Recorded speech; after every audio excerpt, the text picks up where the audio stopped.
தமிழ் மொழி வழியில் ஜப்பானிய மொழி பயிற்சி. கடைசியாக கடந்த வகுப்பில் நம்ம வந்துட்டு பிரதிபெயர்ச்சொல் பார்த்தோம். அதை பார்க்காதவங்க இதுக்கு முன்னாடி உள்ள வீடியோவை பார்த்துட்டு நெக்ஸ்ட் இதுக்கு வாங்க.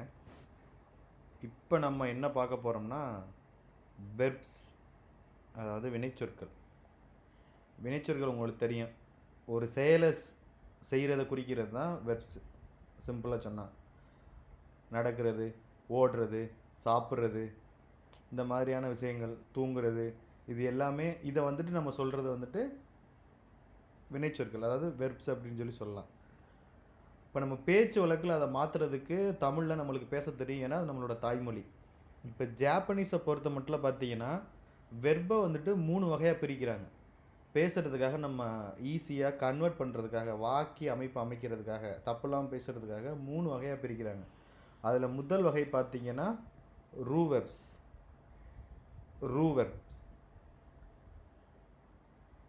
ரெண்டாவது வகை பார்த்தீங்கன்னா ஊவர்ப்ஸ். மூணாவது வகை பார்த்தீங்கன்னா இர்ரெகுலர் வெர்ப்ஸ்ன்னு சொல்லுவாங்க.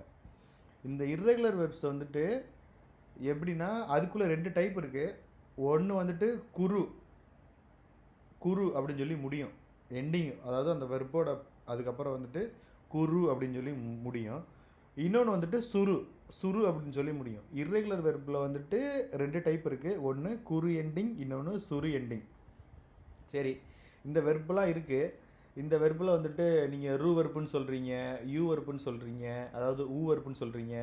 இர்ரெகுலர் வெர்பில் குரு எண்டிங் இருக்குது, சுரு எண்டிங் இருக்குது அப்படின்னு சொல்கிறீங்க. இதை எப்படி நம்ம வந்துட்டு கண்டுபிடிக்கிறது ஃபஸ்ட்டு? ஏன்னா அதை நீங்கள் எப்படின்னு கண்டுபிடிச்சா மட்டும்தான் அந்த வெர்ப்பை எப்படி நம்ம பேச்சு வழக்கில் கன்வெர்ட் பண்ண முடியும் அப்படின்னு சொல்லி பார்க்குறது. ஏன்னா ஃபஸ்ட்டு நீங்கள் வெர்ப் என்னென்னு ஐடென்டிஃபை பண்ணணும், அப்புறம் அதில் சின்ன மாடிஃபை பண்ணணும் சென்டென்ஸ் ஃப்ரேம் பண்ணுறதுக்கு. இதை ஐடென்டிஃபை பண்ணால் தான் அதை மாடிஃபை பண்ண முடியும், மாடிஃபை பண்ணிங்கன்னா தான் பேச முடியும். ஸோ பேச்சு வழக்கில் ஜாப்பனீஸை பேசுகிறதுக்கு மிக முக்கியமே என்னென்னா வெர்ப்பை உங்களுக்கு கன்வெர்ட் பண்ண தெரியணும் கரெக்டாக அன்றாட பேச்சில். இதை நாம் எப்படி கண்டுபிடிக்கிறது அப்படிங்கிறத நான் சொல்கிறேன். ஃபஸ்ட்டு ரூ வெர்பு வந்துட்டு எப்படின்னா ஒன்றும் இல்லை, ரூவில் முடியும்.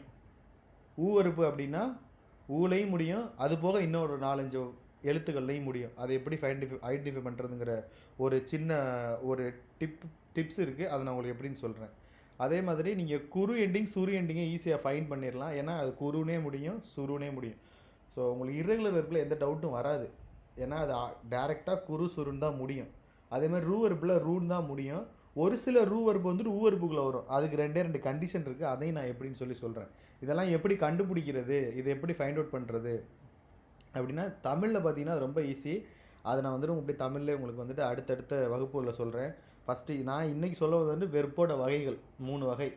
ஒன்று ரூவெர்ப்ஸ், இன்னொன்று ஊவெர்ப்ஸ், இன்னொன்று இர்ரெகுலர் வெர்ப்ஸ். இர்ரெகுலர் வெர்பில் 2 டைப் இருக்குது. ஒன்று குரு எண்டிங், இன்னொன்று சுரு எண்டிங். இதை எப்படி கண்டுபிடிக்கிறது, இதை எப்படி பயன்படுத்துறது, இதை எப்படி பேச்சு வழக்காக மாற்றுறது, இந்த மாதிரி விஷயங்களை நாம் வந்துட்டு அடுத்தடுத்த வகுப்புகளில் பார்க்கலாம் ஒன்றா. ஃபஸ்ட்டு நான் வெர்புங்கிறத மட்டும் என்னென்னு சொல்லியிருக்கேன், அவ்வளோதான். அதே மாதிரி நான் முக்கியமாக இன்றைக்கி இதை ஷேர் பண்ணுறதுக்கு ரீசன் என்னென்னா, நிறைய பேர் சொன்ன மாதிரி ஸ்போக்கன் கிளாஸஸ்க்கு வந்துட்டு என்கொயரி வந்திருக்கீங்க. நிறைய பேர் வந்துட்டு அந்த எஸ்எஸ்டபிள்யூ வந்துட்டு குழப்பிக்கிறீங்க. எஸ்எஸ்டபிள்யூ கேட்டகரியை பொறுத்தளவு 32 வயசு தான் ஏஜ் லிமிட்டு. அதுக்கு மேலே இருக்கிறவங்க ட்ரை பண்ணுறது ரிஸ்க்கு. ஏன்னா நிறைய ஜாப்பனீஸ் கம்பெனிஸ் வந்துட்டு எடுக்கிறது இல்லை. நம்மள்ட்ட வந்து 45 வயசில் எக்ஸாம் விவரங்கள் தெரியாமல் எழுதி இன்னும் வெயிட் பண்ணுறவங்கலாம் இருக்காங்க. நார்த் இந்தியன்லாம் 2 பேர் இருக்காங்க. அதனால் அதை நான் உங்களுக்கு தெளிவுபடுத்துறதுக்காக சொல்கிறேன். ரெண்டாவது, ரெகுலராக ஜாப்பனீஸ் கோர்ஸ் நமக்கு போயிட்டுருக்குல்ல, ஸ்போக்கன் கிளாஸ் சேர்றது, இந்த மாதிரி விஷயங்களுக்கு வந்துட்டு நீங்கள் வந்துட்டு காண்டாக்ட் பண்ணி டீட்டெயில்ஸ் தெரிஞ்சுக்கிறீங்க. அது வந்துட்டு நார்மலாக உங்களோட ரெஸ்யூம்ஸ் இருந்தாலும் சரி, இல்லை எனக்கு என்கொயரி வேணும்னாலும் வாட்ஸ்அப்பில் இந்த ஸ்க்ரீனில் தெரிகிற வாட்ஸ்அப் நம்பருக்கு நீங்கள் மெசேஜ் பண்ணுங்கள். ரெண்டாவது, வாட்ஸ்அப் குரூப்போட லிங்கையும் நாங்கள் உங்களுக்கு டிஸ்கிரிப்ஷனில் கொடுக்குறோம், அதுலேயும் ஜாயின் பண்ணுங்கள். மெயில் அனுப்புறனாலும் அனுப்புங்க. கீழே இருக்கிற ஃபோன் நம்பருக்கும் நீங்கள் ஃபோன் பண்ணி என்கொயரி பண்ணிக்கிறங்க, உங்களுக்கு எல்லா டீட்டெயில்ஸையும் கொடுப்பாங்க. நன்றி நண்பர்களே.